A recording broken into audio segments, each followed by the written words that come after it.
आज 19 फेब्रुवारी सालाबादप्रमाणे यावर्षी पण प्रत्येक सुकेनी व पंचकृषीतील सर्व जाती धर्माचे बांधव एकत्र येऊन प्रत्येक सुकेनीमध्ये अतिशय उत्साहात साजरी करण्यात आली। कार्यक्रमाची रूपरेषा अशी होती, सकाळी शिवपुतळ्यापासून तर प्रत्येक सुकेने बस स्टँडपर्यंत एक भव्य अशी मिरवणूक निघाली। त्या मिरवणुकीमध्ये प्रत्येक सुकेने व पंचकृषीतील सर्व जाती धर्माचे सर्व बांधव सर्व मतभेद आपसातले वाद विसरून एकत्र येऊन शिवजयंती अतिशय उत्साहात आणि माटामाटात साजरी झाली आणि या मिरवणुकीची सांगता 12 वाजता इथे बस स्टँडवरती झाली। त्या कार्यक्रमामध्ये KRKHPचे सर्व शिक्षक वृंद, सगळ्या शाळेचे विद्यार्थी सर्वांनी सहभाग घेतला।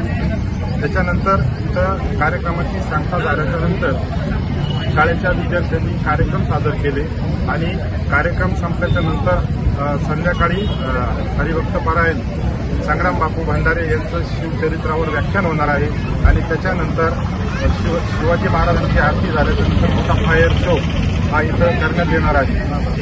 उत्साहात आणि थाटात शिवजयंती साजरी झाली। सकाळी 8 वाजता महाराजांचं पूजन झालं, त्यानंतर आरती झाली।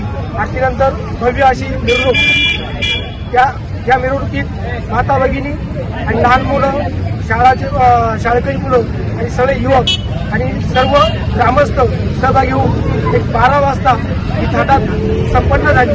त्यानंतर या ठिकाणी आपल्या गावचे सरपंच प्रथम नागरिक यांनी आरती केली।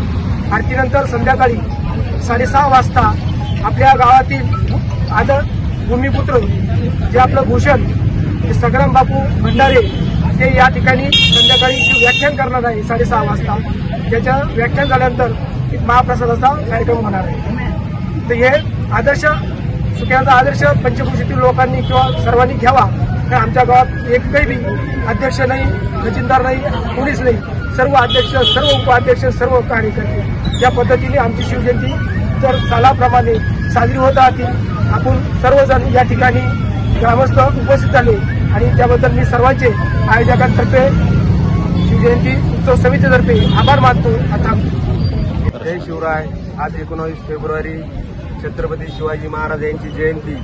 या जयंतीनिमित्त सर्व आयोजकांच्या विनंतीला मान देऊन सर्व ग्रामस्थ व पंचकृषीतील लोकांनी या कार्यक्रमासाठी जे उपस्थित झाले याबद्दल मी सर्व आयोजन समितीतर्फे सर्वांचे मनापासून आभार मानतो व असंच कायम उत्साह तुम्ही दाखवाल अशी अपेक्षा करतो आणि या ठिकाणी पुन्हा एकदा सर्वांचे आभार मानतो।